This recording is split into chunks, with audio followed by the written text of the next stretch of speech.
Deməli, Allah buyurur ki, təqvalı olun. Vəttəqullah. Qeybətdən çəkinin, Allahdan qorxun, təqvalı olun. İnnallaha təvvabur rahim. Allah həmişə bir açıq qapı saxlayır. Həqiqətən Allah tövbələri qəbul edən və rəhimlidir. Bir insan, məsələn, hətta birinin qeybətini eləyib, bildi ki, bu böyük günahdır, peşman olub. Qayıdış etmək istəyir. Nə etməlidir? Deyir, əvvəla onu müdafiə etməlidir. Həmən insan harada onun qeybətini eləyibsə, gərək desin ki, yox, mən səhv eləmişəm. O insan belə bir insan deyil, yaxşı insandır. Bu bir. Hansı platformalarda eləyibsə, hətta sosial şəbəkələrdə ola bilər bir insanın abrını aparsın. Eyni ilə bu sosial şəbəkələrdə də onu müdafiə etməlidir. Onun abrını bərpa etməyə çalışmalıdır.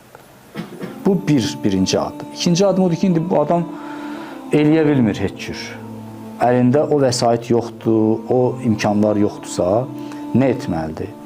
O etməlidir ki, onun üçün o qeybət etdiyi adamın, abrını apardığı adamın istiğfar etməlidir. Günahlarının bağışlanmasını diləməlidir Allahdan. Onun üçün nə bilim, savablar göndərməlidir, dualar etməlidir, xüsusilə istiğfar etməlidir ki, ilahi onun günahını bağışla. Mən onun abrını apardım, ilahi onun günahlarını bağışla. Allah nə qədər bağışladı, sənin bu duan nə qədər bu günahını kompensasiya edə bildisə, etdi.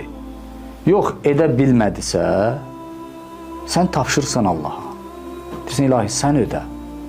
Məndən bu qədər. Mən səhv eləmişəm, bilməmişəm. Bunu həvalə edirəm sənə. Allah sənin əvəzində onu verəcək. Allah tövbələri qəbul edən və rəhimlidir mənasını budur. Yəni, Allah özü eləyəcək sənin əvəzində.